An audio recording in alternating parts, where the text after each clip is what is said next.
Welcome to another episode of Blacktop Legends podcast, where the people building the asphalt industry share how it's really done. Success isn't just an interesting thing. From the outside, people see the finished product, the crews, the trucks, the equipment, the projects. What they don't see are the years of uncertainty, the setbacks, the sleepless nights, or the personal sacrifices it took to get there. How do you even keep showing up when you're exhausted?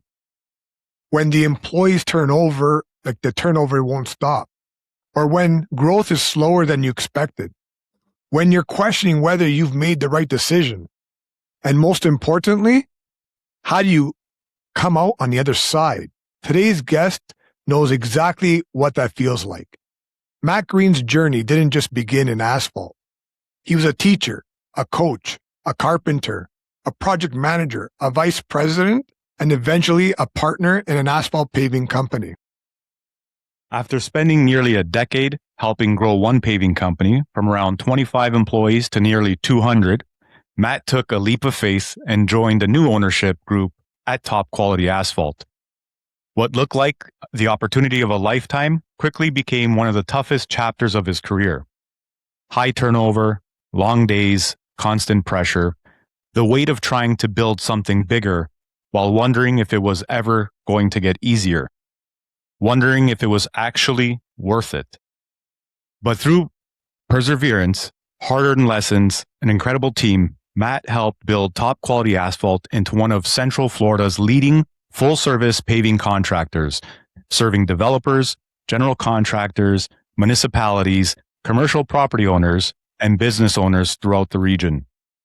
That success, however, came with a cost.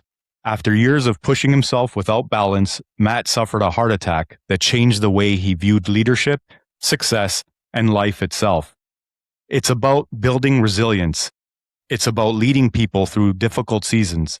And it's about learning that success isn't just measured by the company you build. It's also measured by the life you're able to enjoy while building it. If you've ever felt overwhelmed, if you've ever questioned whether you could keep going, or if you're in the middle of building something bigger than yourself, this episode is for you. Matt, welcome to Blacktop Legends podcast. Thanks. It's great to be on with you guys. I appreciate it. It's a great privilege. Thank you, man. We're very happy to have you here. So, Matt, you told us about your story, about your past, and how you got to where you got to today, but it wasn't that easy. And there's a lot of things you have to go through, trial and error. You made a success out of one company and then you went to another where you're now a partner, and it didn't go as perfect as maybe the first time. But before joining Top Quality Asphalt, you spent nearly a decade helping grow another paving company from around 25 employees to nearly 200. What gave you the confidence to even leave that behind and become a partner at another company that was very small at the time when you transitioned? I just thought it was a great opportunity for me and my family individually to, kind of put our mark on the industry, but also get that financial stability. And, through my coaching years, you always want to do different things to keep moving and keep growing. And that's kind of always the mentality that I've always held. And so I know through coaching, you've played a lot of sports in your days and all that. So that must have helped you bring that leadership to the company today. Yeah, I think that, I talked to you guys about, the different, schools I'd been at. I think I'd been at like 3 different schools in 4 different states, like in 5 years. And then working for, some of the head coaches that I worked for. The one I worked for at Tallahassee, he had won 4 state championships in a row, had the number 1 player in the nation, was signing D1 guys all the time.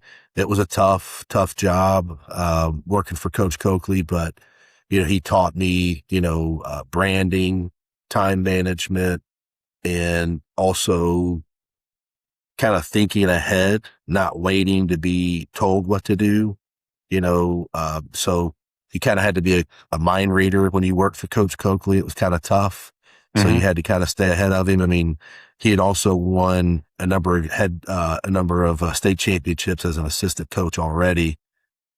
I think he's got 6. He just retired. He has 6 state championships as a head coach and probably another Wow. 2 or 3 as an assistant. So, yeah, very, very accomplished.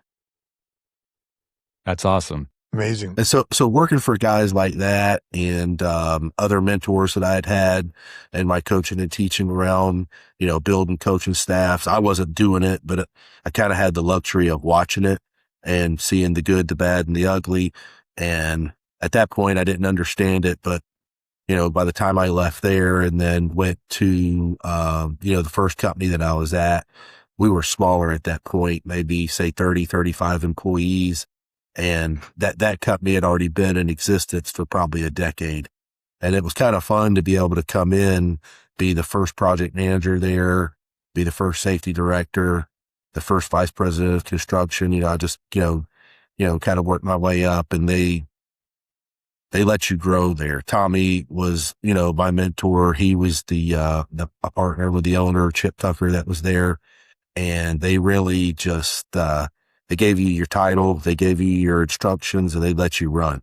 They let you do your job. And that was the biggest thing that I learned with those guys is, when you're teaching and coaching by proxy, a lot of times you're kind of treated like a student, because principals and all that are managing students all the time. But when I got to the construction world, it was super nice because, it was like, hey, here's your job. You're a man. Go do your job. If you can't do your job, I'm going to fill it with somebody that can do it. So Right. that was super, super nice.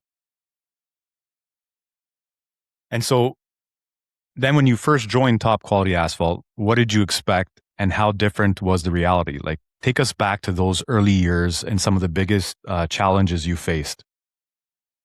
I knew it was going to be tough. You kind of prepare yourself because, where I'd been at, it had already been in existence for 10 years. Then I was there for 10 years and helping it grow, the excitement, the new equipment, the staff that we were bringing on, the jobs that we were doing.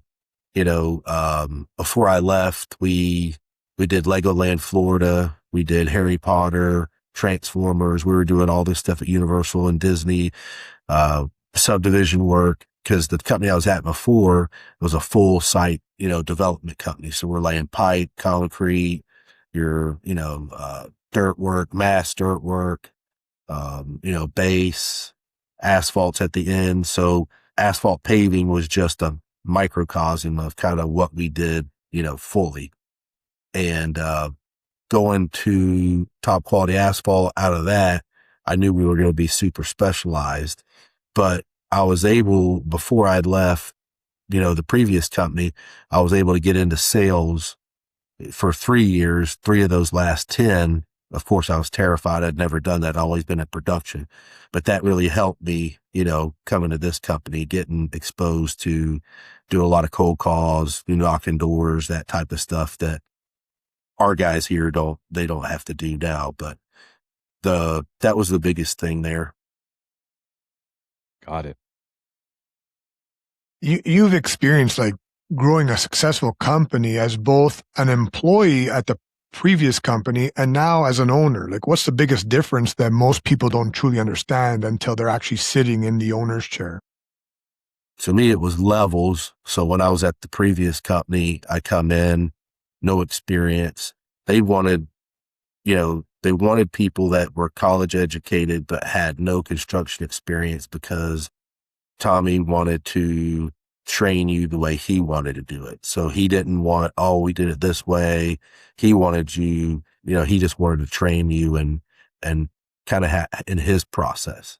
So in working up in that, seeing his process and then moving up myself and doing different things, quotes, like I said, sales, project management, allocating overhead, running the master schedule, doing all that stuff. You see over each level kind of like what the owner has to deal with. The other thing that was a great education was going through the downturn. So I was young. I was probably 27-ish, mid 20s, and it's 2008. We're going through the downturn and we're, cutting people. and that was tough. Being in the room, doing that, going through that process, that'll mature you pretty quick. And, being a part of that was a blessing and a curse, but, cause you just don't like to be a part of, negative things like that. But that was a big, that's something they don't teach you in college, so to speak. So I would say being able to see those things and then coming here, and then being the owner, I had gotten probably the best education that I was able to get at the previous place, seeing how they did it.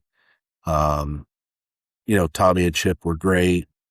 Tommy would always say, you can take a man's job, but don't take his dignity.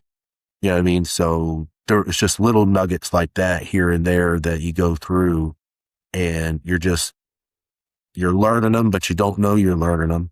And then you're able to draw from those once you're the guy making the decision and the final buck stops with you. The nice thing, like I said, Tommy always would have me in the room. Yeah, hey, we're going to let this guy go. I want you to be in here, or I'm allocating overhead. I want you to sit here and watch me do this, or here's these budgets. Here's, we're going to be buying equipment. We're going to be doing this. So, and, them exposing me to those things really prepared me for, being a partner here in this company. That's awesome. That's amazing. And you're right. Like, you can't get better education than that. Yeah. You took those lessons and brought them now to Top Quality Asphalt. Yes. We were able and blessed. Like I said, we had great mentors. Tommy Willoughby, Ron Miller. Ron's biggest thing, Ron had worked in really big companies. Ron's also a licensed engineer by education, and he had already had a site work company himself. And then he was a consultant for us as like our senior general superintendent.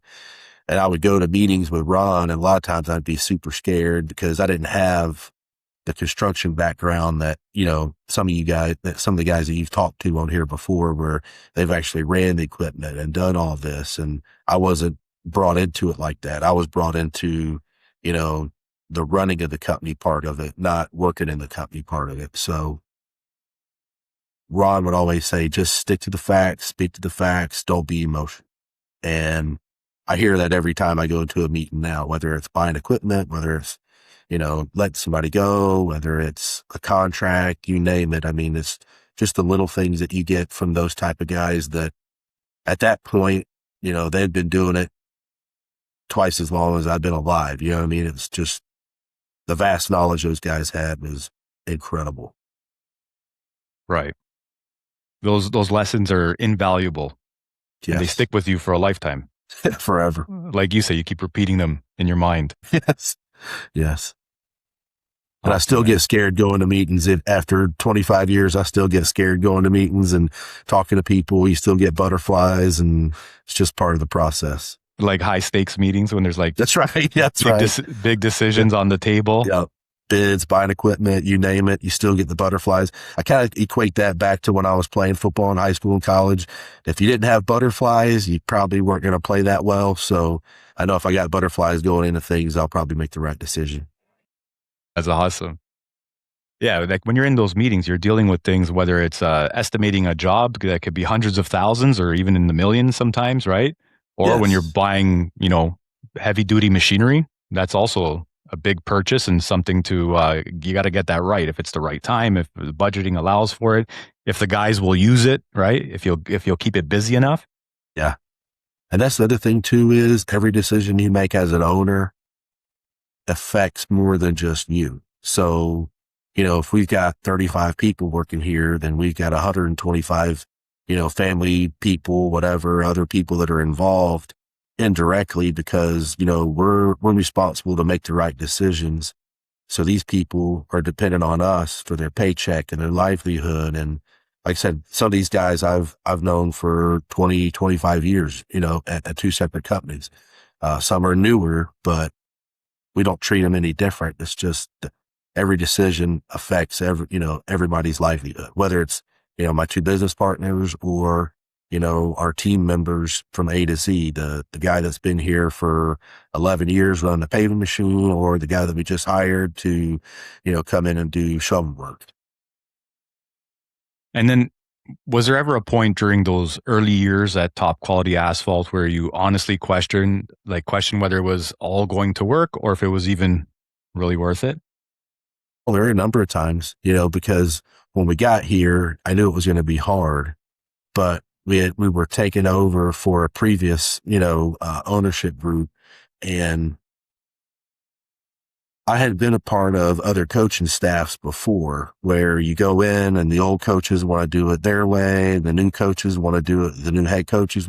So there's a little bit of a rub there type of situation. So, and you try to come in and not just change everything, but you see these coaching changes and these things happen in companies, and you really, really just need to go in and change everything. We didn't do that. And again, you're affecting other people's lives. So it's kind of hard to say, hey, and you're cutting people, but when they start working against you and they don't want to do what you want to do and don't want to dress the right way. And, cause we had totally changed everything. They had paper time sheets. I come in, we had biometric, clock in and clock out. We're all wearing the same stuff. We're all getting there at 6 a.m, not 7:30, 8 o'clock in the morning.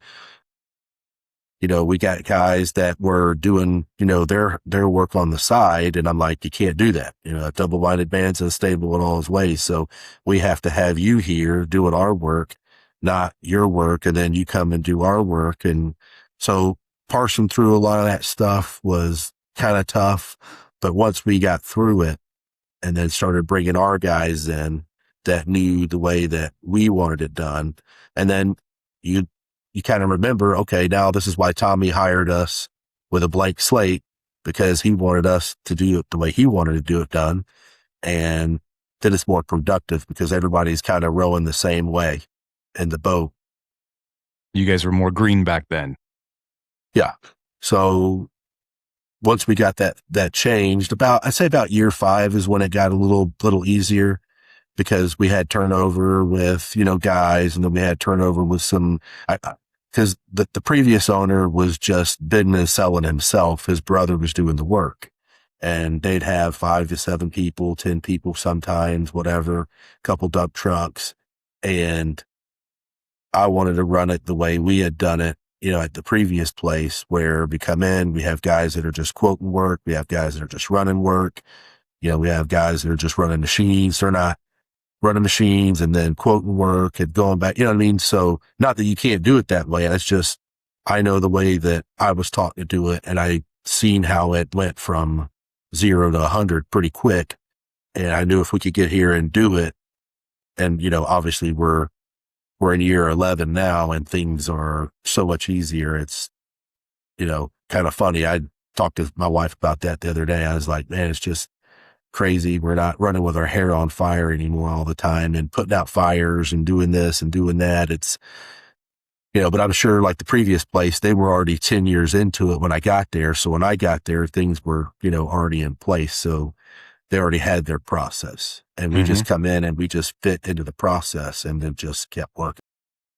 So my takeaway there is that you guys, you don't want some people on your team wearing too many hats. You want people to specialize in what they do, and also have the right people in the right seats, whether it be in the office or out in the field.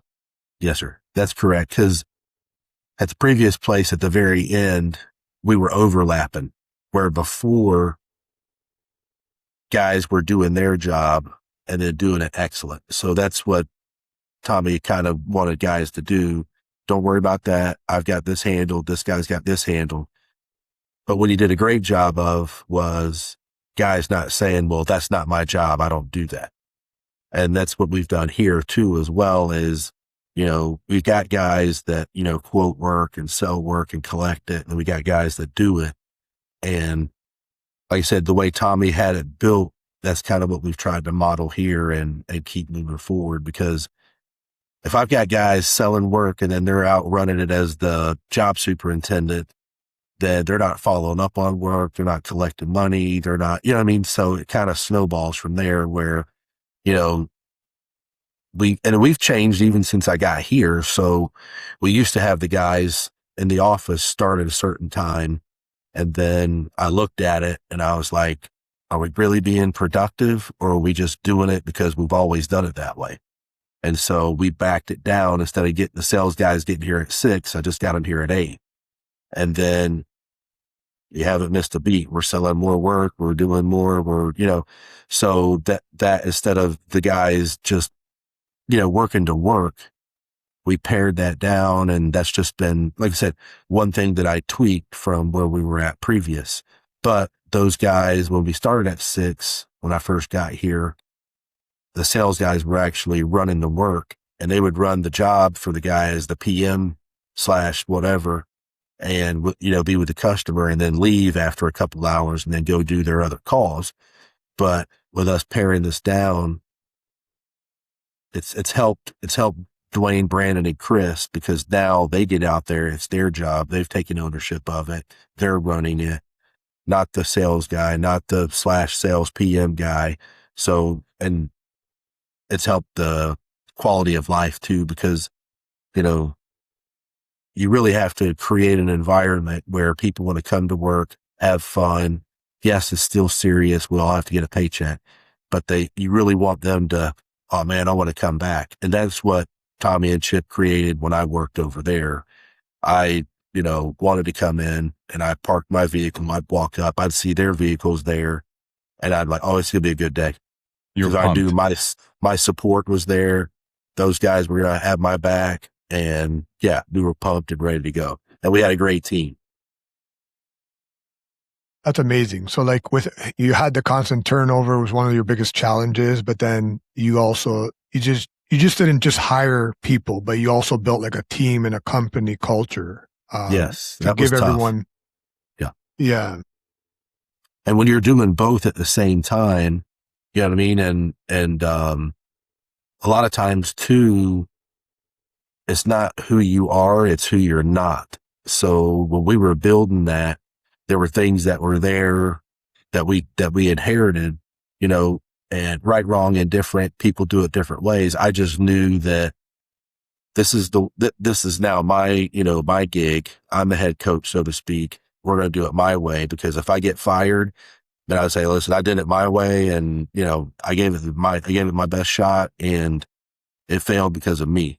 But that, like I said, so it wasn't anything against the old ownership. It's just, I knew the process, I knew what we could do if I could just get the process in place and get the people on the bus, and then get the people in the right seat on the bus, like John Maxwell talks about. And then, we could go. And now it just runs smooth. We got guys bidding, they sell it, they collect it. We got guys out there running work. Mike just retired, one of my partners. He's here. He's helping with the equipment and stuff like that now. So everybody just fits in. Everybody gets along. It's such a nice environment here. The other thing that Tommy created over there was, not meeting to meet. So I've been at some places, some coaching staffs where, we're going to meet 2 or 3 times a day, and you're just going to be in a meeting. Where here at this company, we meet every Thursday. We do the payables, receivables, and the schedule. Then we do it like in an hour and a half, and that's it.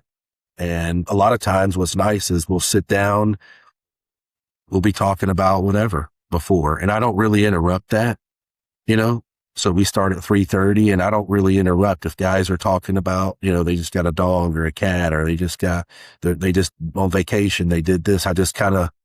We just talk. And sometimes that'll go for an hour by itself. And then I'll just say, okay, here we go.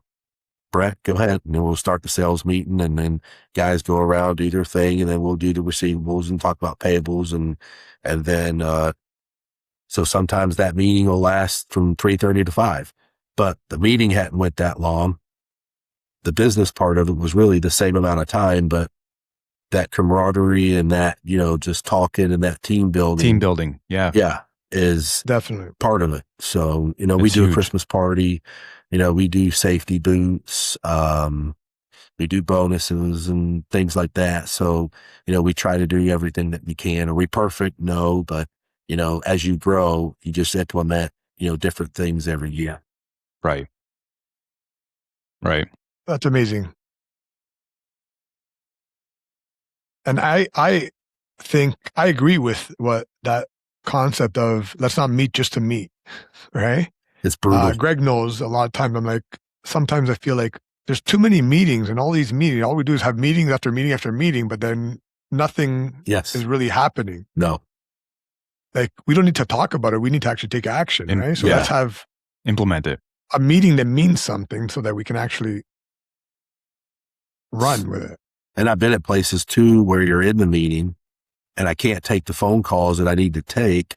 I'm missing 15, 20 phone calls about production or somebody wanting to, me to look at a job or do whatever because I got to be in a meeting for something that really could have been an email blast, Yeah. And definitely. Yeah. So that's one of the things I've kind of said we're just not going to do here. So you having helped build one successful company before joining Top Quality Asphalt, what lessons carried over and what lessons did you realize you'd learned all over again? I knew we were going to start from zero all over again, but I didn't realize how tough, how bad, how whatever it was going to be, because over there we just, we walked in, you clocked in, you get to your truck, you're answering questions, you're going. Well, we inherited, different equipment than what I'd had before and different people. And so once, you're basically starting over from zero. And once I kind of wrapped my mind around that after about a week or two, then it was like, this is what we're going to do. And luckily, when Scott and Mike called me and we were talking about doing this, I called the guy that was my was the general superintendent over the asphalt when I was at the previous company, but he was already working somewhere else. So I called Dwayne and I said, hey, this might happen. If this happens, I want you to run the field. Is that something that you're interested in? And he said, yeah, let's go. He said, just call me, let me know, and I'll do it. And we've had those conversations. Now it's funny. We laugh about different things and, 11 years into it, we've got, everything in place and it runs smooth. We've got, all brand new crew trucks. We've got brand new dump trucks. We've got 5 paving machines. We had 1 paving machine before. Now we've got 5. And if you know anything about paving, the paving machine is going to break down some point at some time in the day. Doesn't matter. And then people were always like, why is the paving machine broke down? I was like, bro, here in Florida, it's usually 100% humidity, 100 degrees outside. The asphalt's coming out at 375 degrees. I said, tell me if they ran that through your body, would you break down? And then usually I don't get a response back. You know what I mean? I'm like, it's going to break down. It's just when. So, so you have backup. We got backups. We got plenty of rollers, traffic rollers, steel mill roll. And when we first started, we didn't, but ownership here has made a concerted effort to significantly invest every year for the last 11 years. We don't do a whole lot of infrared work here, like, guys do up north, but, and I wasn't a big believer in it, to be honest with you, but we just purchased one and, it's going to be a big tool for us because we're just getting a lot of heat and rub calls because it's so hot right now. It's, 115 index and we just go pave a new parking lot and you're trying to educate the customer on, hey man, this asphalt's still tender. It's not concrete, and you get these twist marks and stuff, and that's going to be a valuable tool for us. And then it's going to help with potholes and things like that as well, and kind of cut down on guys saw cutting and doing things like that, kind of like the skid steer did way back. We never had a skid steer with a mill head on it. We saw cut and picked and flipped out. And so now the guys don't have to do that. So now with the infrared machine, that's going to help with, the saw cut and the dust and guys bending over and people not cutting their fingers. And so trying to think smarter and make it more of a advantageous place to work and buy this equipment and, maintain it and use it in the right methods. Those are great strategies, because that's what it is. It's a strategy of how, like you just said it, like it's not just about the work being done, being more efficient, but also like guys liking the work because of the tools they have to do a better job, a safer job. And we got that from KM International. They've been great. A couple of years ago, we bought a hot box from them. I think it's a 4-ton hot box, and we had never had one. We've been talking about doing it, and we just kind of didn't do it. Used to, we'd do it like everybody else. You just get 4 or 5 ton, put in a dump truck. But at that point, you're kind of tying up a dump truck. Now I got to charge the customer for a dump truck and a driver. So the hot box has really kind of helped us big time at those patches that we do, because we'll do a $500 patch or we'll do a $5 million paving job. So it doesn't matter to us. That's amazing. Very versatile company. Yeah, the Downturn will teach you that. Yeah.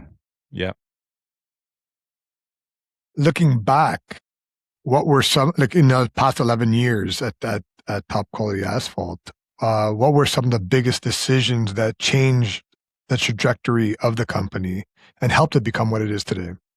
For us, breaking things up, we hired David, my cousin.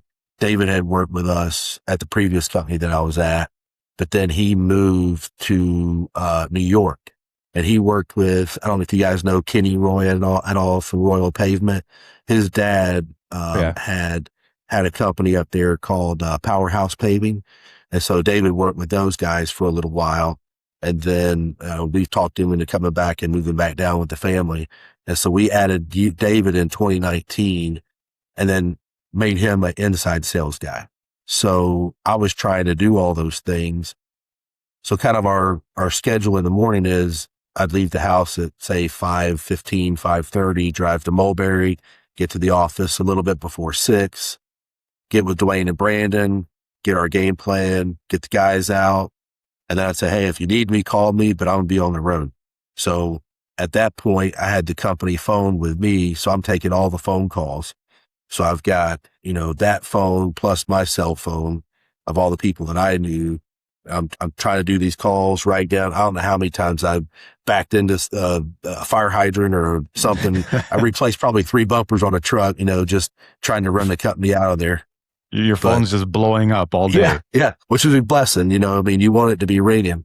And I'd say, hey, you guys get this done. And then I'd run all day, get back at night, be with Stephanie and my 2 daughters for a little bit, put them in bed, and then sit down and, do the quotes until, midnight, sleep for a little bit, and get up again at like 4:35 and hit it again. So hiring David allowed me to be able to say, hey, here's the stuff that I want you to work on, which was the government things, the school board stuff, the counties, the cities that we work with.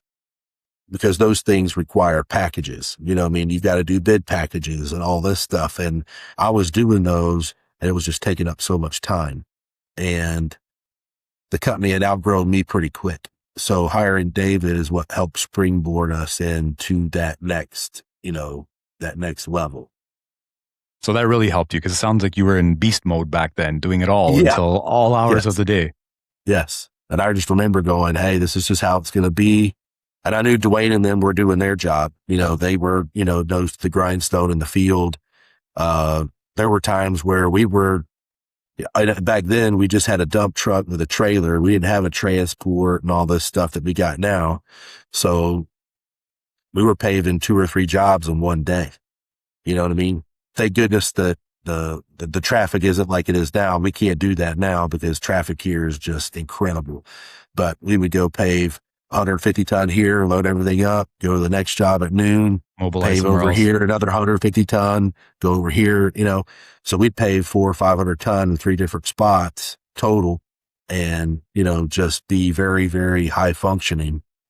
And that was the other thing. I knew once we got that team in place that I would have to hit the road big time, because to feed that monster, because when we come in, the owner said, hey, I've got X amount of backlog for you, based off of, this, that, and the other. And I didn't say anything. I was just like, yeah, that's not gonna last us, 2 weeks, and that's what they were doing in probably a month. And I was just like, this is not gonna last, because I knew the production team that we were going to bring in. You were going to burn through it way quicker. Yes. In a good way. Yeah. Yeah, exactly. Yeah. Yeah. So you kind of want to have more of a backlog than that, right? Yeah, way more. Yes. So, speaking of that and similarity, like for someone who's never seen your operation, what does top quality asphalt look like today in terms of like your team, the crews, equipment, capabilities, and the types of projects you guys take on? I know that's a bit of a loaded question, but if you can speak to how the team is, the crew. What's nice now is, we've got 4 guys that sell work. They'll come out, they're branded like this, the hats, the whole nine. We're in professional vehicles. They'll come out and get with you, whether they're measuring the job in person with a wheel or, doing it, through whatever system that we have in the computer. I say about a year and a half ago, we got one crew. We kind of finally went to a CRM because we had different platforms that we were dealing with say QuickBooks, and then we had Excel spreadsheets, and then trying to think what other we were using Spot on Site. We were using 3 or 4 different programs to be able to send the quotes out. And and we as owners talked, hey, listen, if we get this one system, all this stuff is in this one system. So the guys come in now, they load everything into a spreadsheet, and, it tells you where the plant is based off the job, where the job's at. And so that's really streamlined everything. It loads the schedule. So before I was getting all the job reports from the guys, work order sheets, and stapling them together. And I was putting together an Excel spreadsheet for the schedule showing where to get the asphalt, what the job number was, what the quote number was, who was supposed to be on the job, and it would take me 2 hours just to put that dashboard together based off of the work order sheets. So now the guys don't have to print the work order sheets. I don't have to put it together. Everything's in that CRM. The CRM is on the guys' phones. So that's helped streamline us big time and save a lot of time. So now the guys can worry about selling work or collecting the money, instead of building these, sheets. Everything, the work order and everything is inside there, and it just populates from the quote. So when you see our guys and you deal with our guys, you're getting a professional quote. You're getting a professional looking person coming out there dealing with you. Same thing, new equipment, guys that have, tons of experience in the field. Dwayne's been doing it since he's 19. I think he's 62 now. Brandon's been doing it since he's 18. I think he's 36. I mean, so we have a lot of experience. There's really nothing that Dwayne and Brandon haven't seen, or even Chris. And what makes it even better is we worked together at a previous company, so we can draw from different experiences. I can go look at something and just call Dwayne and go, hey, remember in 2005, we did this job over at such and such? He's like, yeah, I said, that's exactly what that one is, but we need to do this. Okay. So that's it's really cool. Yeah, it's a 5-minute conversation. So it's like you guys got this archive in your brain that you can speak to. Yes. And you're all on the same page. You know what you're talking about. Yes. So we built that process and then just continued it here. And that's been huge. So, do we mess up? Yeah, we mess up sometimes, but every time we mess up, we go fix it. We own it. And a lot of times, those become the better jobs, to be honest with you. The owner comes out, it's like, man, I didn't think you guys would fix this or do that. Oh yeah, we're going to fix it. We're going to stand behind it. Because a lot of our stuff is word of mouth. I was lucky to grow up here. So my grandfather was here, and my father, now me, my daughters. So I went to high school here. A lot of people I know that I went to high school with, Mike and Scott graduated from Winter Haven High School. So they've been around for a while, and know a bunch of people. And, so that the word of mouth and doing the right thing is huge. So you're going to get that from our company, as well as, you're going to be told the truth the first time. So another thing that Ron Miller used to tell me is I can either lie to you and make you feel good, or I can tell you the truth. So we've used that statement before with people, whether it's the job, what it really needs versus what they can afford. And sometimes you just got to do the job on what they can afford rather than, or just tell them, hey, listen, just wait, save your money. Structurally, there's nothing wrong. It just looks bad, blah, blah, blah. Or, hey, listen, we'll patch this thing. Don't seal it. We'll just patch it and restripe it for safety.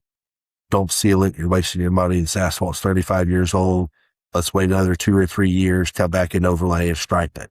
So you get the experience, the knowledge, the honesty, from our people. I'm sure your customers really appreciate that approach. Yeah, because there's a lot of people that, want to mill a job because they own a plant or they have a plant and they're going to mill it and then take it back to the plant, and that's going to help them, where a mill job versus edge mill and pave are two different things. So we'll tell them, no, you don't need this. Or, hey, listen, we'll give you a patch, seal, and stripe. We'll give you an edge mill and overlay, and we'll give you a mill and pave. We'll sit down. We'll talk to you about these things, and you can go from there, because a lot of times, we try to educate our sales guys and everybody to talk to the customer about what they want versus what they expect. So we all have wives, and children.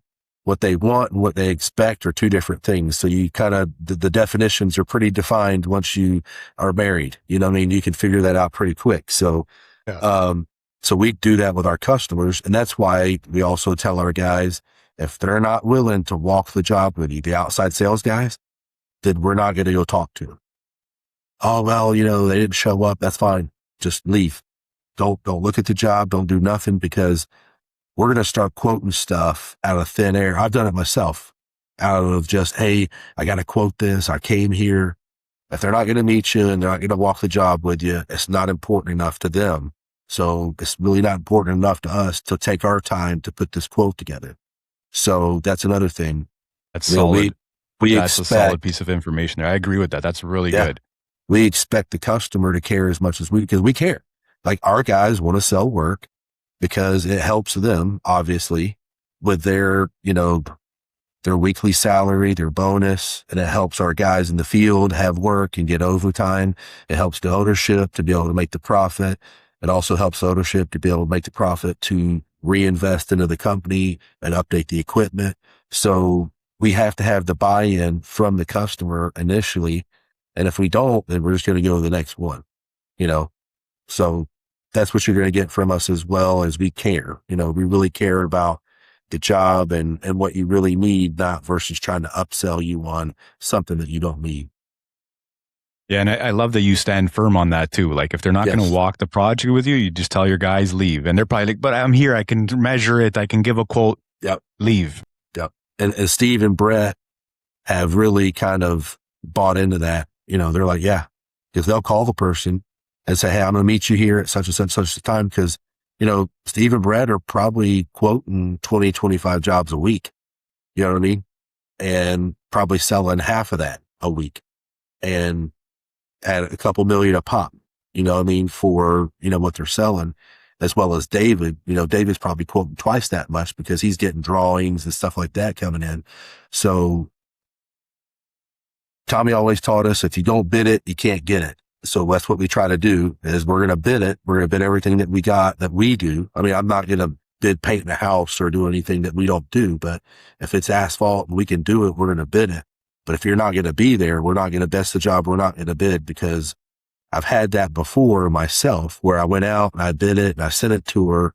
And then the lady got mad and said, well, that's not well. I said, ma'am, you didn't even meet me. I called you. I told you where we were going to meet, what we were going to do. You didn't show up. I called you when I was there 2 or 3 times. I assumed you wanted your driveway paved. I gave you a basin paved, blah, blah, blah. And I said, ma'am, it's just, I don't think this was going to go anywhere good with us. So it's probably best you just call somebody else. And that's another one Ron Miller would always tell me is sometimes the best jobs that you get are the ones you don't get.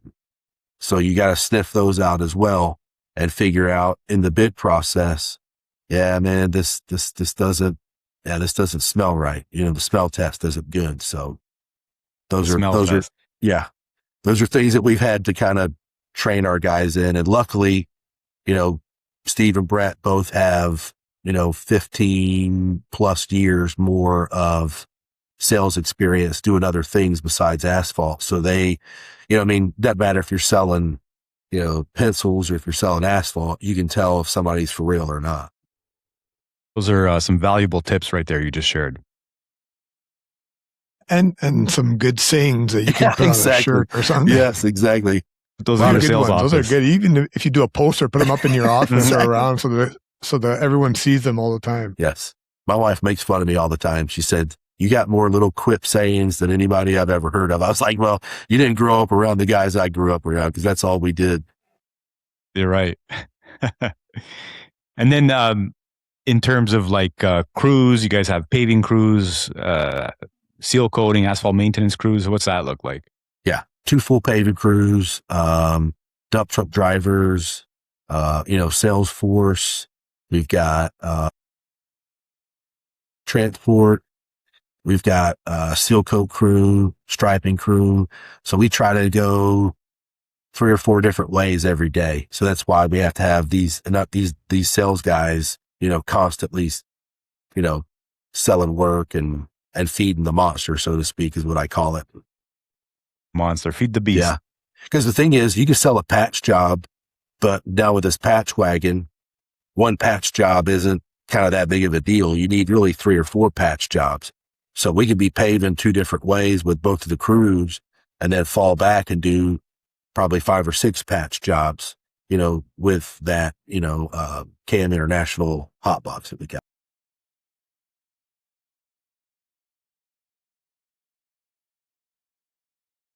Let's go back before getting into construction. Like, you spent several years teaching and coaching. Looking back, are there lessons from those experiences that you think influence how you lead your team today? Yeah. Going back to my first coaching job, I coached with a buddy of mine that I played with in college, and we built a program from nothing. So they'd had football there, whatever, but not really. It was more of a basketball school. And so Ozzy, his name is Andrew Price, we called him Ozzy. Ozzy was the head coach. Everything, was with, started to stop with Ozzy. He ran the weight room and did all the different things. I was his assistant coach and just, hey man, I'm here. Just use me for whatever. And we coached the varsity team. We coached the middle school team. We coached the JV team. We, did everything. Took guys to football camp, weightlifting, you name it. So starting from scratch, I've seen it before, and then learning those, kind of lessons and how to teach people rather than just point and go. Now we're more of a point and go because we have all this experience, where before it's like you have to sit down and teach. So we brought those lessons in. Teamwork is big in football and coaching. So football to me is, I love it. It's to me, it's the ultimate team sport. You got to have 11 dudes all doing the same thing, whether it's if you're playing on defense or offense. And if one guy doesn't do his job, then, that play is not going to be successful.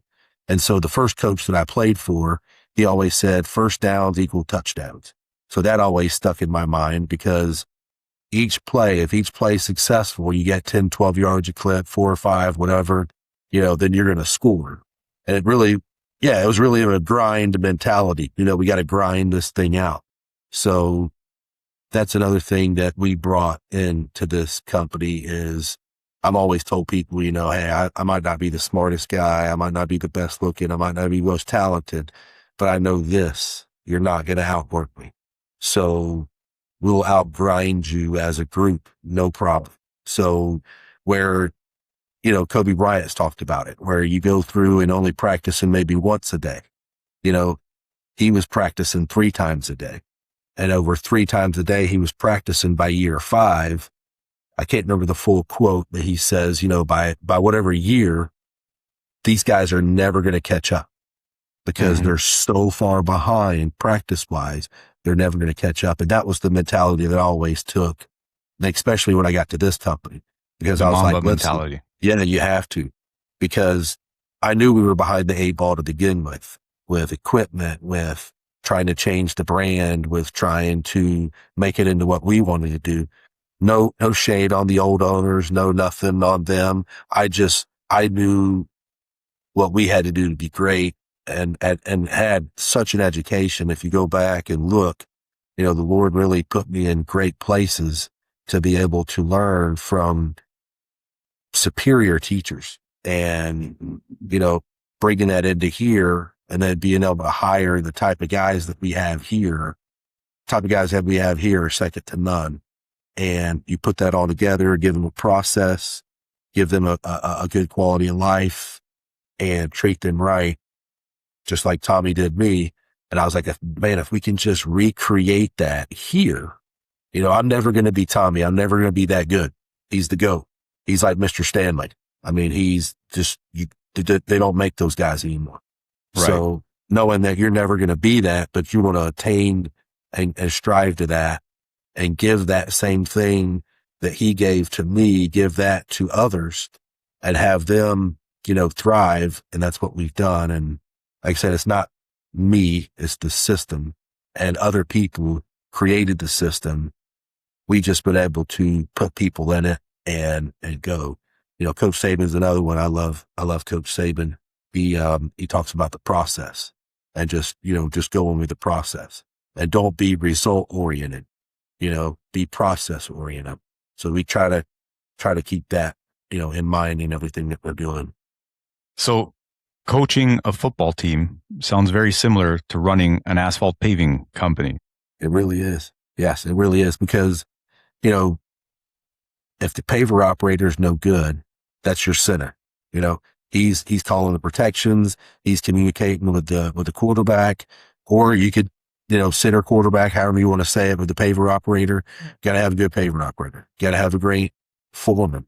Got to have a really good general superintendent. So your general superintendent is kind of like your head coach out there in the field. He's ordering trucks. He's getting people out of the way. He's making sure that, the paver operator and him are on the same page. They got to get the job laid out, and they got to get it clean, and they got to get, the tack sprayed down and all the prep work done, because that's the hardest part, is the prep work on the paving job.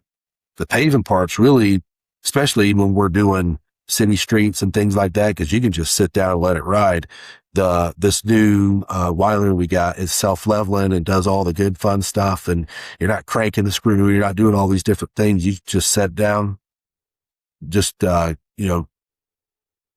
poke, make sure you got your thickness right, and then you're going. So yeah, to me, building the company and doing the things, there's really no difference between the coaching and building that team and that coaching staff versus what you're doing here.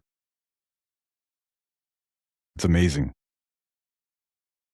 to look at it that way, like to put sports and football and correlate it with an asphalt paving business is really cool. I think a lot of people in the industry will get a lot of value out of that, having that mindset. And it sounds like you have these different lineups, right? And you're always strategizing who to put where, but also everyone feels like they're part of a team. So they're all going the same direction, to same goals. They're in it to win it. Yes. Yeah. And some guys only want to do certain things. We don't subscribe to that per se, but like the paving guys, they pretty much want to pave every day. They don't want to. We've done some pressure washing stuff before. We've done some miscellaneous type, things, but they don't want to get it. Your guy that's running the paving machine 9 times out of 10 doesn't want to get on a skid steer and move some dirt. So that's why we go, okay, we got these 2 full paving crews. They need to be laying asphalt every day. But I've got these other guys that they love doing ancillary different things. So they'll be with the seal crew, or they'll be with the patch crew, or they'll go with, say we're doing a full depth mill. They'll go with, the bill crew that day and clean and do. And so some guys like to see different things every day. Some guys just want to be, doing that paving every day. But in that paving, they'll be running the screw and then they'll jump on the skid steer and clean, pick it up, or they'll spray the tack down, or they'll, run the roller or do something. So on that crew, they're not just running the screw or running the paver or doing whatever. They're doing everything inside that, inside that team. But like I said, just finding the right guys and putting them in the right spots with the right talents, because also time is money. So if I got a guy over here that knows how to run a skid steer and it takes him all day to spread, 25, 30 loads of dirt, and we need to go somewhere else, then we're kind of shooting ourselves in the foot. It's not his fault. We've mismanaged it. We put him in a spot not to succeed. So if you were starting top quality asphalt from scratch today with no customers, how would you approach generating work? And two-part question, how important do you believe your online presence, your reputation, and things like digital marketing are in today's market compared to when you first started? That's a good question, because when they put me in sales at the last company, my uncle was there, and I love my uncle. He raised me, great guy. But when it come to sales, those were his customers, those were his leads. So he wasn't really kind of sharing that or giving that, not in a malicious way, but those were his babies. You know what I mean? So he wanted to take care of them. So I went back through our Rolodex and was looking, and I said, who have we not dealt with in the last, say, 5-6 years? And there was a property manager that we hadn't dealt with. And when they moved me back to sales, there was no pressure. It was like, hey, we want to boost this. We're at this level. We want to make sure that we can keep 2 full paving crews going at one time. So, okay, no problem. So I went grassroots, the only way I know. So I sat down, and I'm pretty computer savvy-ish, I think. So I looked through, found all the emails to all the managers. I emailed 25, 35 different managers from this one property. And then I went through, we had postcards, and I hand wrote postcards. I did the postcards out to them. Didn't hear anything back. So then I was like, okay, I've done that. I've let that marinate for a week on each one of those. So I got in the truck and I was like, hey, I'm just going to go visit these. I'm going to go visit these sites. So luckily the first one I went to, kind of lied a little bit, but the guy goes, so are you here to look at the asphalt? And I knew that there was other people coming out looking at the asphalt. So I wasn't really lying, because I was out there to look at his asphalt. So I was like, yes, sir, I'm here to look at his asphalt. What do you need? He's like, oh, okay, this is what I need, blah, blah, blah, blah, blah. Send this quote to so-and-so. And I said, okay, cool. I said, are there any other people that I need to go visit? Oh, yeah. Now we're getting quotes for the CapEx, went through the whole thing and showed me, 2 or 3 different people. So I went right then, went to those properties, did it all, measured them up, talked to them. Well, then they had other managers they sent me to. Well, Wow. by the time we were done, I had a bunch of stuff that I needed to look at. So I called my uncle and I said, hey, we got 35 properties to look at, and they want these quotes in a week. He's like, all right, let's get in the truck. Let's go. So we got in the truck. I'd measure. He'd be doing measures. We get all the measurements done. I'd be writing the measurements down on a yellow notepad. This is old school, writing them down. I'd have the measurements done and the quote done on a notepad by the time we got to the next property. So that's what we did for those 35 different properties. So we put those together, got back, sent those quotes out the next day or two with pictures and all that kind of stuff. And long story short, we ended up getting a piece of that contract with somebody else, but I think the value was like 1.2 million just out of that deal. Oh, and incredible. It was amazing. Yeah. So I challenge people, hey man, it wasn't fun, but if you're in sales, you're going to hear no, So, and if you're a guy, you've asked women out on dates and this, that, and the other, you've heard no before. So, just go out there and hear no again and talk to people and stop by job sites. I mean, There was one here in town. I just did it myself. It was where my father-in-law had worked forever. It was an old ABC liquor and they're changing into a tire store. I pulled right in there. We didn't bid it. I pulled in there and talked to the guy and had a really good conversation with him. There was a different site contractor doing it. And we don't do site work, but long story short, I didn't get it. We didn't get anything out of it. I gave the guy, the superintendent, my card, and the person that was doing the work, the card, and left. But if you don't quote it, you're not going to get it. Tommy always taught us that. Goes back to that saying. It does. So stop by, talk to them. All they can say is no. It's 5 minutes. You know what I mean? And do your due diligence. So on the bid side, if you're starting from zero, starting a company from zero, that's what you're doing. The other thing is don't let your pride get in the way. When you first start out, you're not going to get 500-600 ton paving jobs. You're going to get patch, seal, and stripe jobs, and just do a bunch of those patch, seal, and stripe jobs. I saw Mr. Stanley talking on they had a podcast one time. They were talking, and I think a lot of these guys want to start different avenues of what they're doing.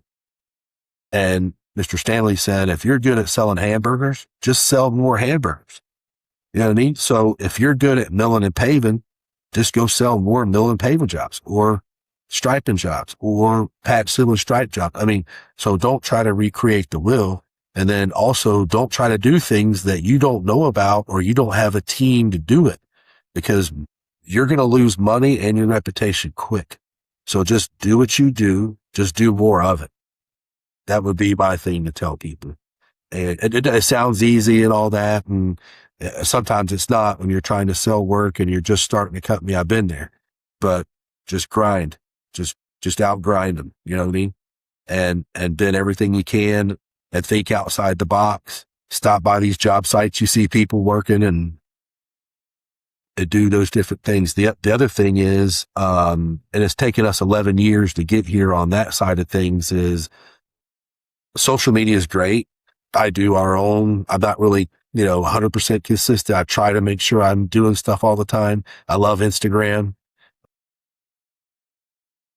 The website to me is the biggest thing that you need to get, and you need to get it right, because that's the story that tells the customer the story of your company.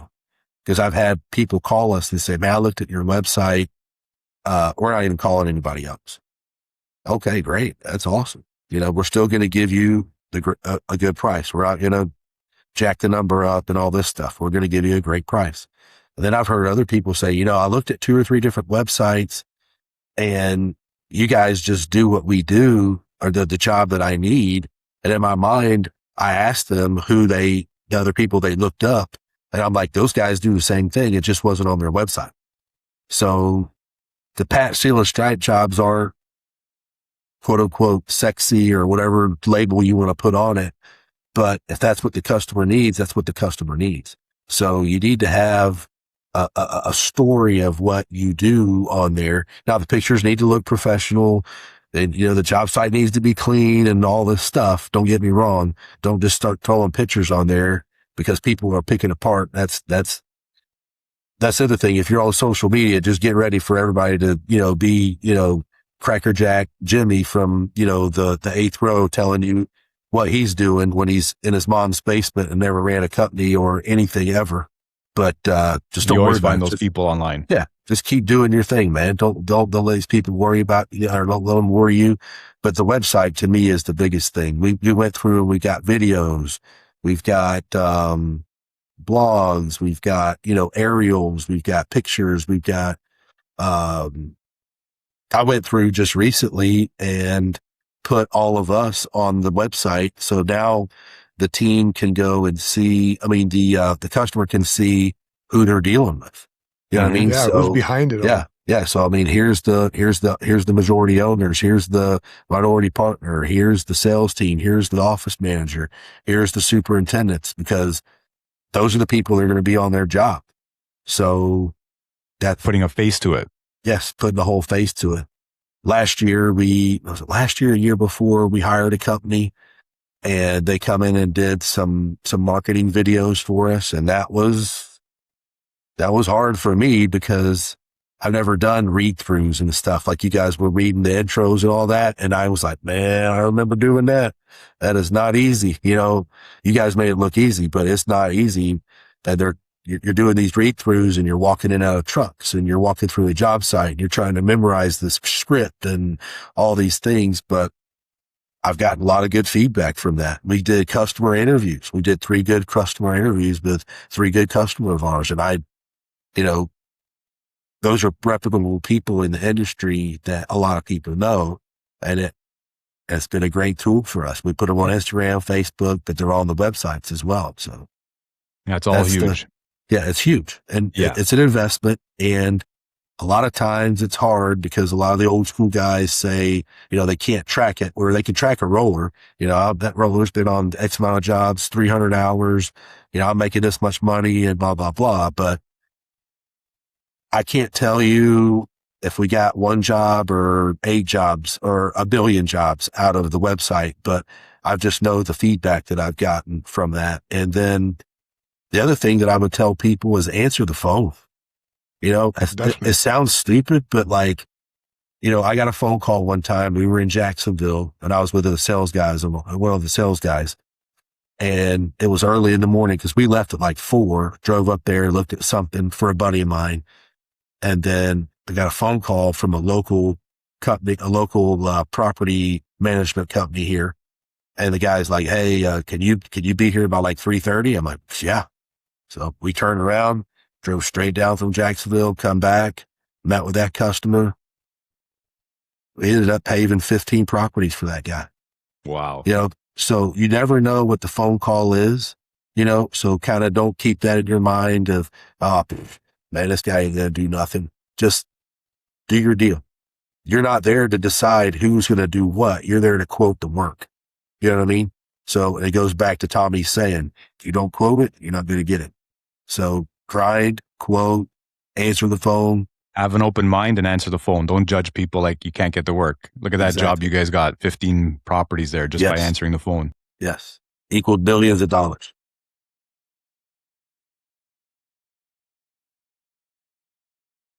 You don't take.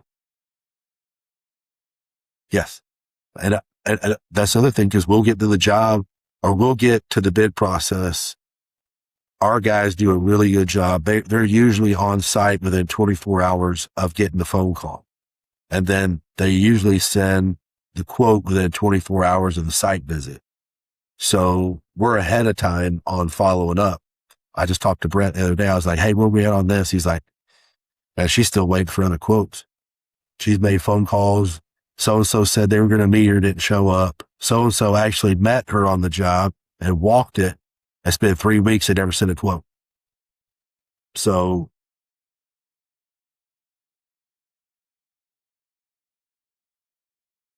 yes. Yes. Yes. Yes. Yes.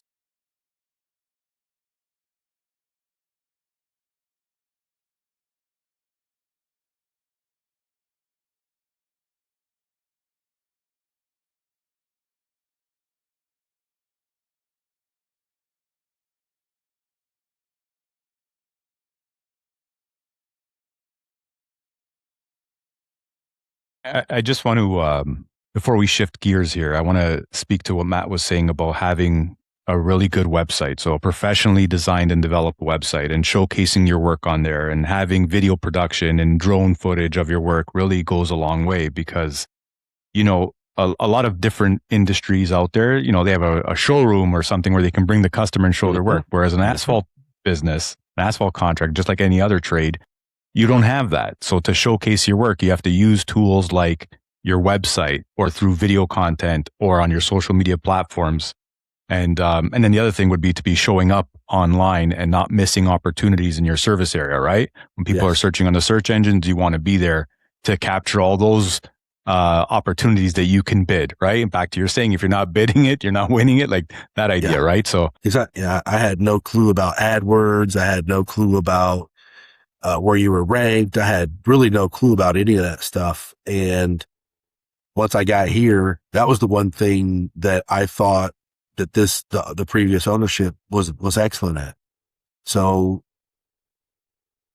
there were 11 different phone numbers that were tied to this company that's tied to the main phone number that you see now.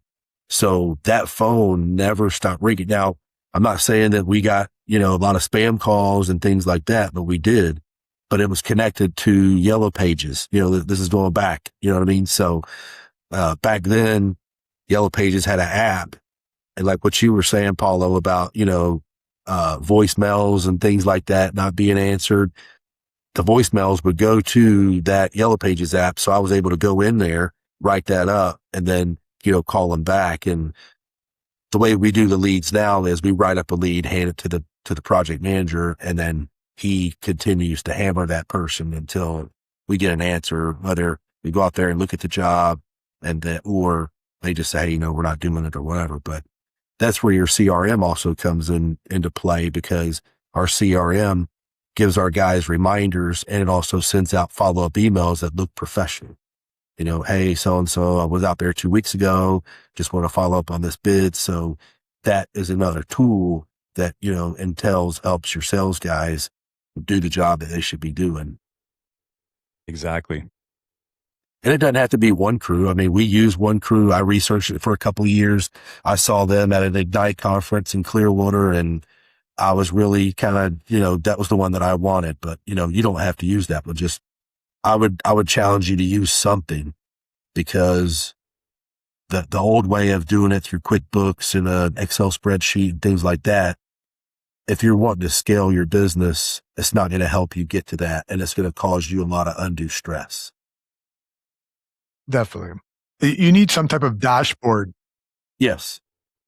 The nice thing about the one crew, not to sell one crew, but we know the guys. Okay. I can go to the month. I can look up there on the right-hand corner. I don't have to go to my Excel spreadsheet or go to QuickBooks and see what we're projecting for the month. It gives me my projections right there. You know what I mean? Everything's right there. The actuals, what we're doing with the hours and things like that, we can put in there. You could take the pictures, and our superintendents could take finished pictures and put in there. So like I said, we're just into it.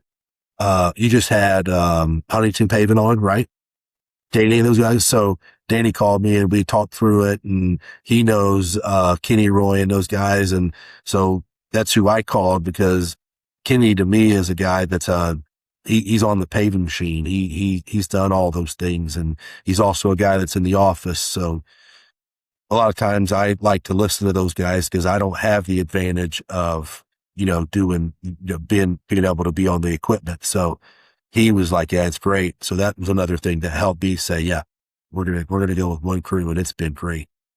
And it's a process too. It's not something you're going to master in a year. I mean, it's probably going to take us 4 or 5 years to master this thing, to be honest with you. Yeah, but the quickest fix in any business is having everything in one spot. Yes. So you can see, as a bird's eye view, you see which leads you have, which have been quoted, which ones closed, which ones didn't close. And that's a big one too, because sometimes people have a slower season or slower month or whatever. Go back to all the ones you didn't close. Mm-hmm. Pick up the phone, call them, because maybe they didn't even get started, or they didn't go with another company. Right? Oh, that's exactly right. Yeah. Matt, I'm loving this. Paula, do you want to say something else on that? I was saying, I like the way you guys make sure the customer shows up to when you're going to see their project or their property. That's key. And that's key. And I don't know if you guys do this, but one thing we tell, most people is walk them through the proposal as well. Because a lot of guys, they just send it off by email, wait a couple of days, they might do 1 or 2 follow-ups, and then it dies off. But if you get on the phone and walk them through it, so now you guys are walking through the job site with them to get the details and kind of talk to them about what they should do, what they shouldn't do, and give them that honest opinion or insight or whatever it may be. But then after you get on the phone with them, walk them through that quotation and answer any questions they may have or any objections or whatever. Because sometimes they may say, oh, well, so-and-so's charging me a lot less. Well, what's so-and-so quoting you? Yes. Like, let's break it down. Okay, well, they're not doing this. Like, if you don't want to do that, we don't have to do that. We can take it on and get the cost lower, but then this might happen. So we want to make sure you have, right? But it's not so much the education, but also the relationship building. You just have more opportunity to build more relationship with that prospect or customer and close that job. And we tell people, if you have a specific closing rate, let's say you close 1 out of 10 for whatever reason it is with sending off quotes, but now you walk people through that quote. You're going to close, even if you close 2 out of 10, you just doubled your business, your closing rate. Yes. And we try to tell our guys, yes, we're sending the quote, but also put a lot of that verbiage in the body of the email. Because a lot of times people just click the quote, look at the bottom line and don't see it. So I know it's doubling up a little bit, but we're not putting exactly what's in the quote in the email. We're more of, explaining it. Hey, this is what's going to happen. Yep. This is the process. This is what you should expect. This is the time we would get there. This is, it's how long it's going to take. This is the prep. This is, kind of explaining it. And then a lot of times what you're saying, right, Paulo, is like somebody will call us back and go, well, man, you guys are like X amount of dollars higher than them. And then we say, hey, listen, black out the number, what they're charging you. Send us over the quote so we can see what they're quoting, because we know what we quoted you because we walked it with you and we told you what you were wanting. So then we'll get the quote back and then we'll ask him, hey, did so-and-so walk with you? No, he didn't. Okay. Well, I know he doesn't have the same. I can tell why our price is more expensive because the quotes of work are not even the same. And that's a lot of what happens. And a lot of times too, we'll lose the bid and then we'll drive by and I'm like, that's not even what was quoted, So either they got bamboozled by somebody or the other guy just got by somehow and just, was able to do not what was quoted and got the job. You can't win them all, but you try, So shifting gears here a bit, Matt, you've shared with us that you suffered a heart attack after years of pushing so hard to grow the business. So looking back, how did that experience change your perspective, not just as a business owner, but as a person? Yeah. So so growing up, I was always in good shape. My grandfather died at 60 of a heart attack. I had another uncle die at 60 of a heart attack. He probably died when I was in high school. I graduated 95. I'm kind of old. So so he passed away. And then, there was no other heart stuff going on really, kind of in our family. Growing up the way I grew up, we grew up in church and stuff like that. We're not perfect, but, we grew up, faith-based. So, I never smoked or drank or, I did a little bit of, chew here and there, but once I puked my guts out, I figured out that wasn't for me. So I'd always lived clean, as far as that kind of stuff goes. Coke, Pepsi, sugar, probably not as clean, obviously. So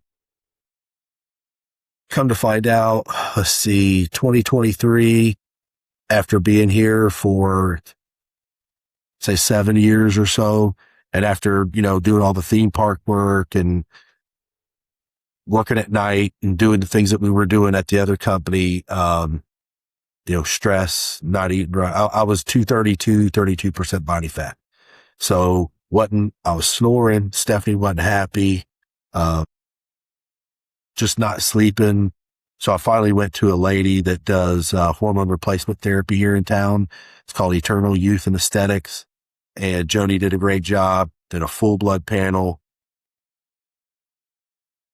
What's kind of ironic is, I told her my family history, all this stuff. We started at 23. I've had a trainer for a while, but I never got my, food under control. And this last year, July, before we went on vacation, I got down to 183 and 13% body fat. So I thought, hey, listen, this hard stuff is not going to hit me. I'm going to outdo it. I'm going to outwork it. I was on some peptides, some Orlin helps you sleep, BPC 157, testosterone replacement, because once we did my full blood panel, my vitamin D was in the tank, my B12 was in the tank, my testosterone was below 250. And so we supplemented those things. And as soon as I started doing that, I was feeling much better. I was able to get, my insulin resistant, situation in order and lose some weight. And I went, like I said, from like 232 to 186 and 13% body fat. I was doing body scans with my trainer, just really excited. I'd get up and run 3.2 miles every morning and do a sauna cold bath. I was working out with Brett here that works for us in the office on a Saturday doing a CrossFit, working with trainer 2 days a week, myself on Wednesday.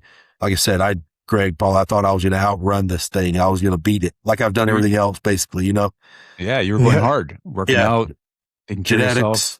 Genetics had a different situation. So I met with Jody on September 23rd last year. We went through all my blood work. My blood work was great. No problems. I've had, multiple, I probably do blood work once a quarter now, and all the blood work's been coming out good. And that was September 23rd. I talked to her then about like saying, hey, I think I should go and get some scans done. I just kind of worried because my uncle that had worked with us at the other company come on here, say 8 years after we had, kind of got established. He had a heart attack at 68, and then he just passed away a year ago in July. And once he had that stroke, it just kind of wiped him out. So once he had that heart attack, that's when I was kind of like, hey, because he had never smoked, never drank, never done any of this stuff, always lived right, done whatever. And I remember talking to Jody on September 23rd about getting hooked into a doctor. She knows a good heart doctor here in town, which coincidentally is the guy that did my, my caths or whatever you call it, my stents. So October 4th, I worked out, felt a little pinch right here. And then 2 days later, I go in thinking I'm dehydrated, and I'm having a massive heart attack. Troponin levels over 80,000. My right and left was blocked 100%, 99.9%. So thank God I worked out, got in good shape, and done all the things I was supposed to do, because he said if I wouldn't have, then I'd be dead right now. So wow. That's what was scary. So, I know what these other guys are going through, building a company, doing what they're doing. Obviously, I don't understand what an owner operator does, because I wasn't running a paving machine or doing whatever, but I was getting up at 4 a.m. and, grinding all day from 4 to, midnight, doing quotes, going to job sites, just doing everything I could to sell as much work as possible. So I challenge anybody, if you have family history, it's going to get you. You're not going to outrun it. You're not going to out-eat it. You're not going to outwork it. It doesn't matter the supplements you take or the peptides, because mine was plaque. My body builds up this plaque for some reason, and it's in all the male Greenes. Every male Greene has had a heart attack, and the oldest one, which my uncle's last 2 years really wasn't a quality of life, to be totally honest with you. But he died at 70, I say 68. But, so I like to share that with people. I've already had 5 or 6 buddies of mine go in and do this stuff because, we talked earlier about, doing the right thing as an owner and bidding the right way and treating your people the right way, because you're affecting them, but also your health affects them too, because they came to work for you. They didn't come to work for anybody else. They come to work for you because they trust you, and you're a learner. So you also have a responsibility to them with your health to make sure that you're doing the right things and you're in good health and you're doing the blood work and you're doing the scans. Blood work is fine. But if you have family history, you need to go get, a calcium score, a CT scan, stress test, echo test, ultrasound, and all these different things.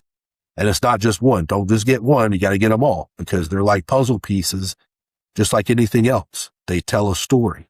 So you got to put all these tests together, and then that's going to help you make your decision. But yeah, anybody that's listening to this, I encourage you, because I had a buddy, I told you guys before we got on, he sold us, a number of pieces of equipment and stuff like that. He had kind of the same thing.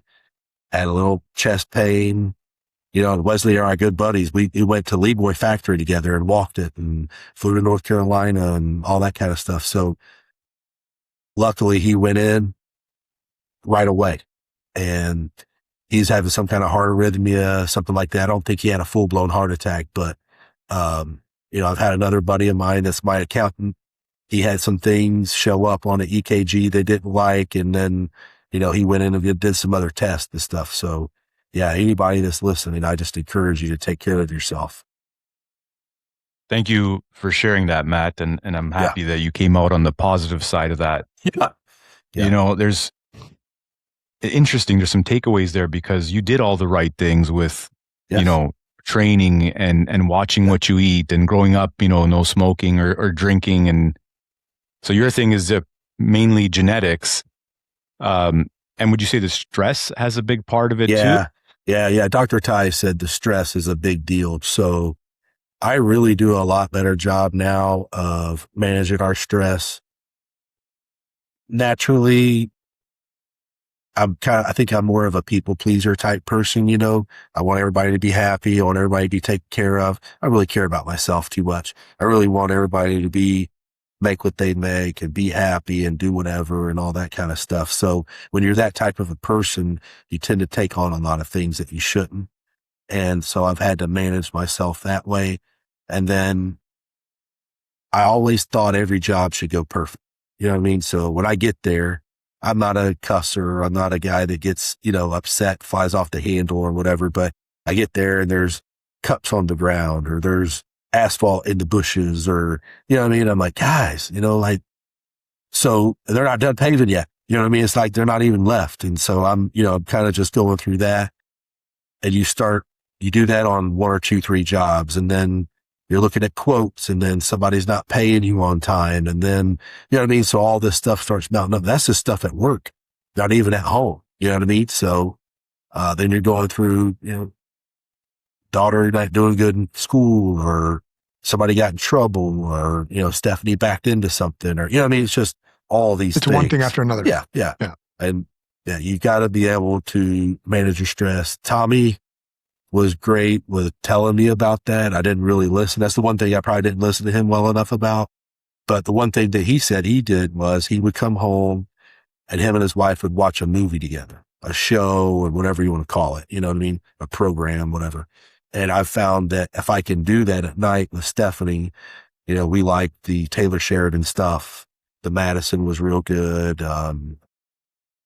Whatever, Yellowstone and all these other ones. He just seems to just keep making them. It's pretty incredible, but yeah, we'll watch those. Right now we're watching on Netflix. It's called The Quarterback, and it's going through and showing Baker Mayfield and all these guys. And so it's anything that I can get home and kind of distract myself from thinking about whatever.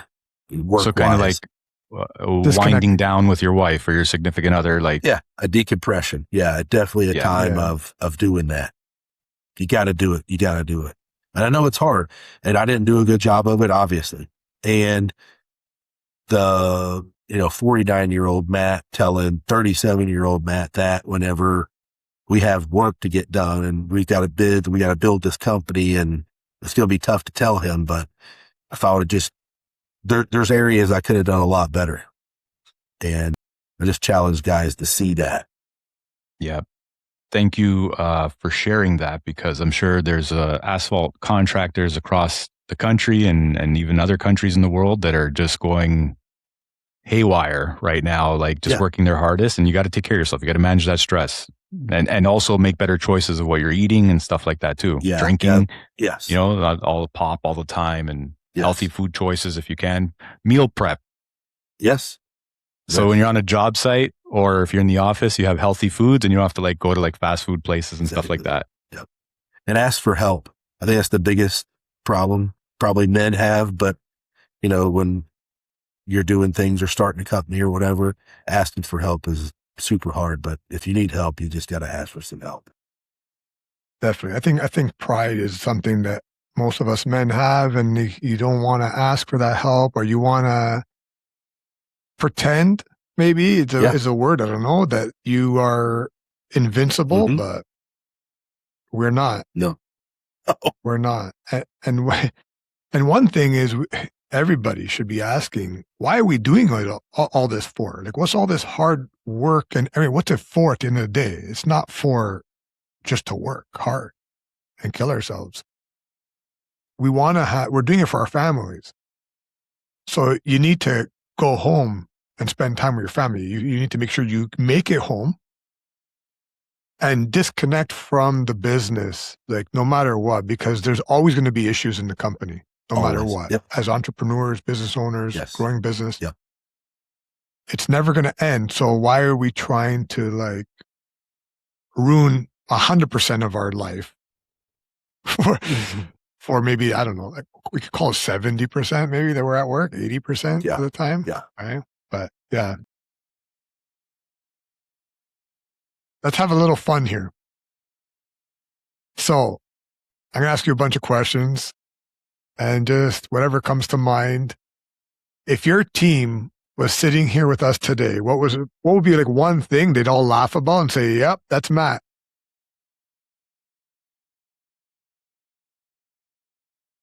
Probably trying to take on too much at one time or rushing things. I want to get things done quick. You know what I mean? And get it off my plate. You know what I mean? So that would definitely be one of them. Okay. What would you say the funniest thing that's ever happened on a job site that you can laugh about today? So we had to go 2 different ways one time with the SEAL crew, and we didn't have 2 SEAL tanks at that time. So we get this, me and Dwayne kind of rig up this deal. We get a pump, and then we get a, like a plastic container, one of those totes, and we put the seal in it. So we went to go do that and put it together, had it all together. And I wasn't supposed to be out there long. I was just going to go out there and show the guy that we had at the time that was running the cruise, a guy named Chris Purvis, a buddy of mine. I was going to show them what to do. So we get out there, we crank it up, it's working. Then all of a sudden it just stopped. I'm like, man, what happened? So we get over there, crank it up, and all of a sudden, boom, the hose exploded. We had coal tar all over me and Chris. Chris had just got a brand new white Columbia top quality shirt. Man. Ruined it. I had, khakis and stuff on, and it just ruined everything. And we're just looking at each other, just laughing. Just, Okay, I was going to say, were you guys like pissed off or were you laughing? Yeah, there's just nothing you could do about it. It was just classic. So trying to jump through hoops to make a customer happy because this is a big customer of ours. And then in the end, this is what happened. So I'm like, well, all right, well, let's fix the hose and we'll just keep going. So, yeah. Hey, maybe that was a lesson, like where you can take forward. Like if ever you're stressing over things that are happening in the business that's out of your control, like laugh it off and then deal with it. Yes. Right? But just laugh it off. What's nice now about that type of stuff is we're big enough to where I mainly delegate a lot of things, and I don't have the stress of the job and stress of getting out the quotes and that type of stuff. So that's the stuff that would get me going. Yeah. Okay. I got one more. What's one thing people would be surprised to learn about you outside of Asphalt? I don't know. I'm pretty boring, to be honest with you. I like sports. That'd be something. I like watching sports and things like that. But my thing is, I love my wife and the girls, and we just got a new dog. So, if I'm not here, I'm there. I don't own any properties, hunt leases and boats and any of those type of stuff. We just, we like to hang out. Maybe that would be one. Stephanie and I just like to hang out on the weekends and sit at the house. We're more of, homebodies, I guess you would call it. So, for us just to hang out on a Saturday and watch something or, kind of hang out at the house is really kind of, what we like to do. Maybe other people like to go and do, and which is great, but we kind of just like to we're homebodies. Maybe that would be one. Homebody. Yeah. So Matt's a homebody. Homebody, but you're fulfilled doing that. That's what makes you happy. Yeah, we love it. I love spending time with the girls at the house and, the new puppy we got and Stephanie and I don't have to go and do to be happy. We can just stay home. That's all you need. The real stuff. What matters in life, that's what matters in life. Yes. If you got it, if you can get your fulfillment from that, then you got it all. All right. I'm the same way. Like when you go home from work, right? You're happy to go home and spend time with your wife and your kids. Yes. That's all that matters. I agree. I want to ask, if a young contractor, an asphalt contractor, came to you today with the same drive you had 11 years ago and wanted to build a great company, what's the one piece of advice you'd give them before they got started?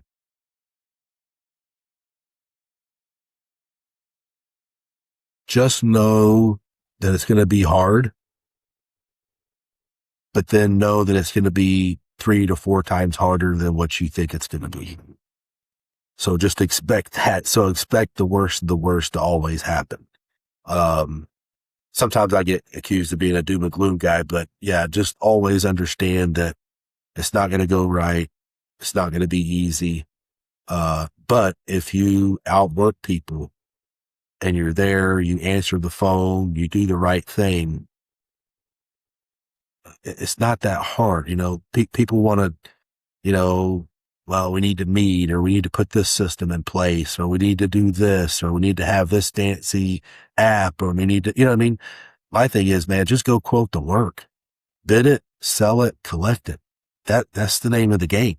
I remember when I first graduated college, I was getting into coaching, and I met with one of my mentors. He married Stephanie and I. His name was Howard Cohn. He coached Casey Weldon, who played at Florida State, played for the Bucks. He coached him in high school, and he was a big time high school coach. And he ended up getting me a job at that school in Tallahassee with Tim Coakley. But when I met with him, I was expecting this golden nugget or some kind of, speech that would just wow me. And about coaching. But he's like, they just got to block and tackle, coach. That's just that if you can just teach him to do that, you're going to win. And then I was kind of mad, to be honest with you, because I thought, man, I thought I was going to get this awesome speech or some kind of something I would remember forever, which I do, but it was simple. And I just think a lot of times we try to overcomplicate it. You know what I mean? Things aren't complicated. Just, bid it, sell it, collect it. Go out there, answer the phone, go meet with the customer, get them the bid in a timely manner. Do the job. If you mess up, go fix it. It's just not that hard. Bid it, sell it, collect it. I didn't make another t-shirt. I didn't make that up. Tommy, that's Tommy. So everything I got is from him. I just steal it and try to do it. Yeah, pay him the royalties now for using it. I had great teachers. Tommy and Chip were great. Ron Miller was great. Like I said, I love the way they treated us. When I got there in the morning, they'd ask you how your day was, or, hey man, what happened last night, or what happened on the weekend. And they actually really cared. They weren't just asking you that. They really cared. When I got there, that's really nice. I just had a life change situation and, got out of coaching and teaching and started doing, construction. And, hey, are you investing money? Or are you saving money? I was like, man, I'm broke. Like I owe all this money to this, that, and the other. I've got student loans but they still were asking and pressing. And hey, get a house, do this, do that. They really care. And so I credit those guys for everything. Awesome, man. Amazing. Matt, thank you so much for sharing your knowledge today and your experiences at Top Quality Asphalt and prior to that, and sharing that with the whole asphalt industry. And, you being on here for this amount of time really means a lot to us. And we're looking forward to getting this out there and sharing it with the rest of the asphalt industry. It ran a little longer, which is cool because I feel like we can talk for 3 hours if we expanded on a lot of the things we were talking about. Yeah. But really cool. And for anyone who's listening for this episode, you're driving from one job site to another. If it's 2 hours away, pop this on in your truck and see if you get some takeaways for yourself or some motivation, right? Yeah. Yeah. I mean, and don't look at me as somebody, just listen to the story. You know what I mean? I'm nobody special.